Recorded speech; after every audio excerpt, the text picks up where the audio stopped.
Don't do it. Good day. I'd like to begin today's meeting by acknowledging the traditional custodians of the land on which we are gathered and pay my respects to elders past, present and emerging. And I'd also like to acknowledge any sorry business that may be being felt in the community at this time. Welcome to the City Lifestyle Committee meeting of Tuesday the 20th of January 2026. I declare this meeting open at 12:21. I would like to advise attendees in this room that the meeting is being webcast and audio recorded. To begin, we have 2 leaves of absence. We have Councillor Russell has submitted a leave. Is there a mover for this? Councillor Murphy has moved, seconded by Councillor Stemp. Show of hands. That has been carried by everyone in the room. I also have a leave of absence from Councillor Fraser. Councillor Murphy has moved, seconded by Councillor Lane. That has been, show of hands, that has been carried by everyone in the room. And I also have an apology for Councillor Bannon. Now, there is now a motion displayed on the screen to confirm the previous minutes. Do I have a mover for the motion as displayed on the screen? That's been moved by Councillor Stemp. Do I have a seconder? That has been seconded by Mayor Raven. Can I see a show of hands? That has been moved by everyone except for Councillor Haramaya. Councillor Haramaya, how do you vote? Abstain.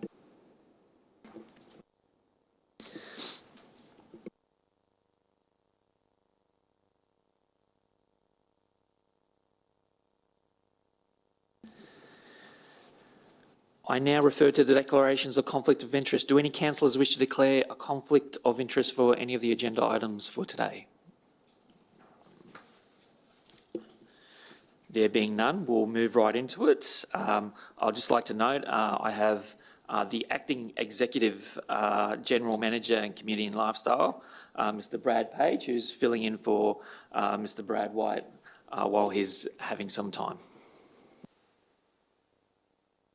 So our first agenda item is item 6.1, USA Library Research Tour, funded by Cheryl Horton Scholarship. This is a public report, and we have Mr. Leo Clayton, the General Manager of Libraries and Creative Industries, speaking to the report. Through the Chair, thank you and good afternoon, Mr Mayor and Councillors. Thank you for having us today, and I'd like to introduce firstly Alicia Fiang, who is our Library Regional Coordinator, and she's responsible for the delivery of library services at Logan Central Library, Marsden Library and Logan Village, and is also a very fortunate recipient of the Cheryl Horton Scholarship through the Queensland Public Library Association. So we're here today to seek support from councillors for Alicia to undertake a research tour in the United States, funded by the scholarship as part of her research work that she's doing. Through Council's corporate travel and accommodation policy, there is a requirement for all overseas travel, regardless of its funding, to be presented to Council for your endorsement, hence the reason why we're here today, although the scholarship is what is funding this trip. So Alicia has been awarded the 2024 QPLA Cheryl Horton Scholarship, and her project is entitled Implementing a Trauma-Informed Organisational Approach to Customer Service in Libraries. And this is focusing on new research and techniques to support staff wellbeing, as libraries are increasingly responding to increased community vulnerability and complex customer needs. So the project has identified practical strategies for prevention and response to this, including trauma-informed policies, clearer behavioural expectations, structured debriefings, targeted training, and also looking at how we can use social workers and allied health professionals to support our library teams and strengthen the partnerships that we have in community. Part of the scholarship is for Alicia to undertake a research tour in the United States, visiting leading library services in New York, Brooklyn, Queens and Philadelphia, who are recognised for the work they're doing in this space, especially around psychosocial support. The insights from the work will inform Alicia's study, her research paper that she'll be presenting, and it will definitely have a really positive impact for us here at Libraries as Logan. She'll also be taking those findings to Queensland Public Library Association, but I also think it'll have broader application across Australia because it's an area of work that we're not doing, and it's an area that we have a lot of support needed for in our libraries. So we're both here and happy to take any questions you might have. Thank you. We'll start with some questions, but I'd just like to say congratulations, Alicia. That's a huge accomplishment to achieve in academia. It's not very easy to get scholarships, especially in Australia. So when we do, kudos. And it just goes to show the calibre of staff that we have here at Logan City Council. So first, we've got a question from Councillor Lane.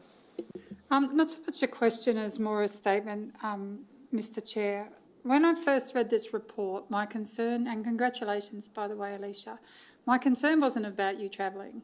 My concern was where you were travelling to and the impediments that you might receive, and your workplace health and safety was paramount in my mind. There's some profiling that's happening for certain individuals as they enter into other locations, and I was very concerned about that. But I got reassurances from Mr. Clayton that you've gone through a process of actually risk assessing. You've got a travelling partner, and I'm very appreciative of that. I think it's amazing what you're doing. And when you talk about the expansion into other library services throughout, I can imagine that actually going into our community services sector, particularly our community centres, because that trauma-informed process is something that they're dealing with on a daily basis. And I know that our libraries are already right up there in dealing with people with hardship matters, mental health matters, and they're probably the most compassionate people that I think I've ever met. And I just want to say congratulations, but I did raise some concerns relating to your safety travelling at this time. So, yeah, thank you. Councillors, do we have any further questions? Mayor Raven? When are you going to be over there, Alicia? Through the chair, I'm leaving on the 6th of March to the 16th of March. Nice. That'd be awesome. Enjoy it. Thank you. Okay, councillors, we have a motion displayed up on the screen. We have a mover with Councillor Murphy. Do we have a seconder with Councillor Wilcox? Can I see a show of hands in support? That has been carried by everyone in the room. Congratulations and enjoy the trip.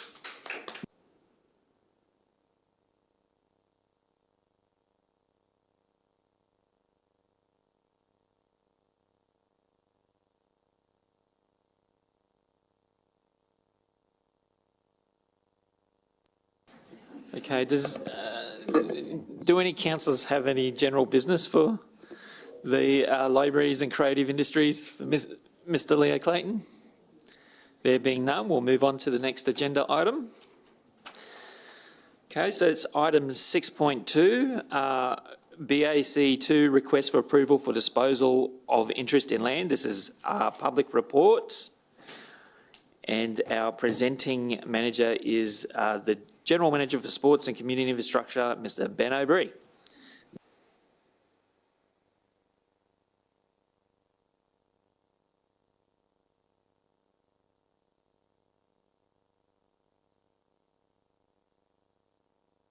There we go. In your own time, Ben. Good morning, Mr. Chair. Thank you. Happy New Year, everyone. Good morning, Mr. Mayor. Good morning, councillors. Thank you for the prompt, Mr. Chair. My apologies. This report is for the consideration of granting a small easement to Energex for the electrical supply proposed at the Beenleigh Aquatic Centre. More specifically, we need the substation out there. There's an existing one at the BAC. We need that upgraded to meet the future demands of the Beenleigh Aquatic Centre and that local area. From a, not specific for construction, but for the life cycle maintenance of that facility, typically Energex would need an easement access over our land to gain that access as and when they need to maintain that their assets.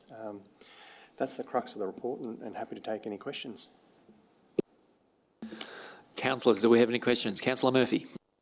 Thank you, through the chair. Thank you, Ben, for the report. Councillors, this is to do with also the upgrade of the facilities out there and running of the new filtration system as well for the pool.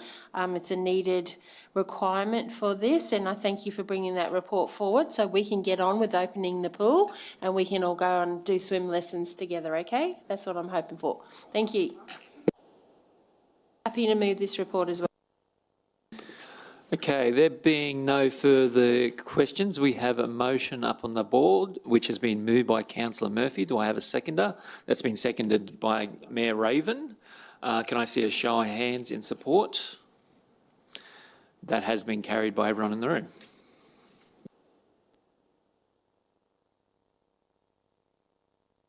Okay, moving on to item 6.3. This is a confidential report. I propose a resolution to move this matter is displayed on the screen. Do any councillors wish to move this into a closed session?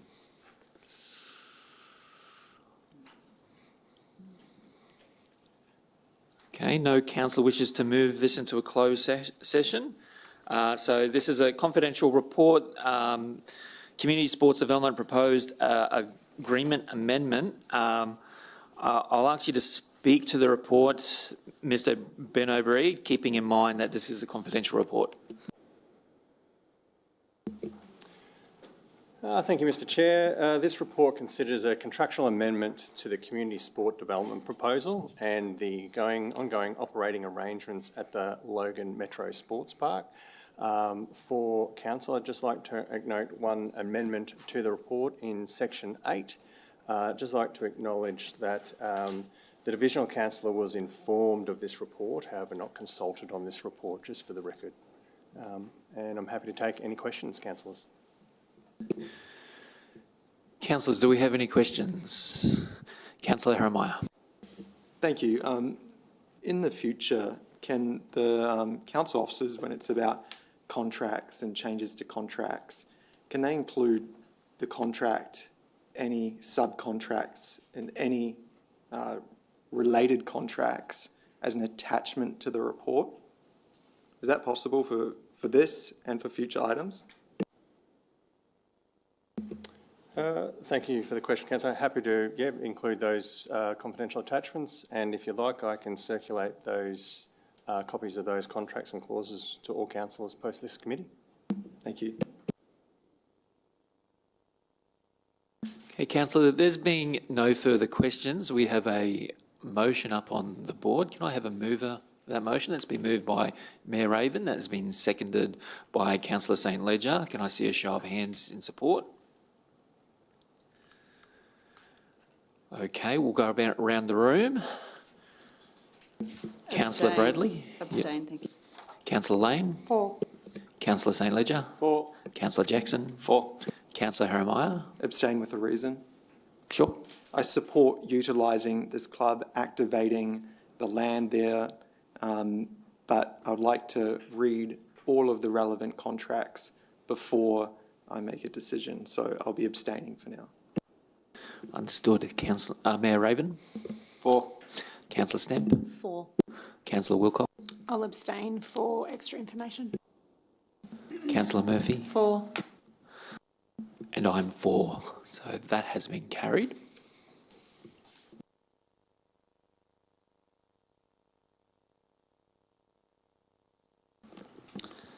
So, councillors, that concludes our agenda items for today. Does anyone have any general business for the General Manager for Sports and Community and Infrastructure?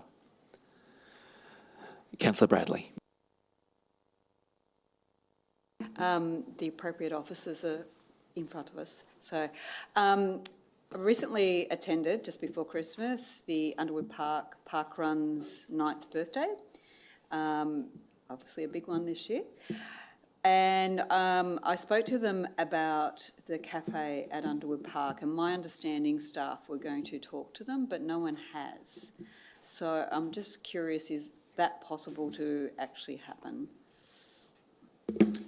Thanks for the question, Councillor Bradley. Yes, this has been raised with staff, and I suspect the reason for the non-contact has just been the Christmas break, but all staff related to potential leasing are now back on board, and and I can follow that up and just get them to confirm with you post that discussion. Okay, I'd appreciate that because there is definitely a solution to the issue.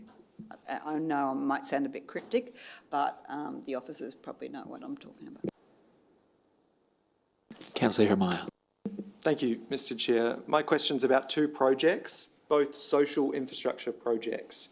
Now, Division 8's growing really fast, so the government sets aside money with the council to charge developers, to charge ratepayers, to get all of these different funding sources, and the idea is that the community can support community infrastructure. So there's two projects in Division 8 that have been funded, and we're waiting on the execution of that funding. First one is Rosier Park, and the second one is the Park Ridge Community Space. So Rosier Park, the last update we got from the team was that some paperwork needs to be filed with the federal government to do with environmental regulation and getting permits.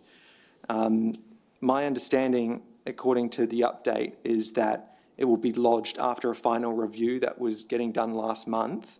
Have we lodged that paperwork with the federal government? Thanks for the question, Councillor Jeremiah. We have the part of that process is that we needed to firstly place the request to the federal government to amend our application. In really great news, they've agreed that we are able to amend our application, which is fantastic news. There was a 3-week period, or vaguely 3-week period, where we weren't allowed to submit that request to apply whilst the changes in my understanding, correct me if I'm wrong, they were considering changes to that legislation that were being made. They've come back to us now, so that is fantastic news. And Noelle, I'll just throw to you briefly. Are we aware of? Do we have a date for when the amended application will now be submitted? I suspect it's quite shortly.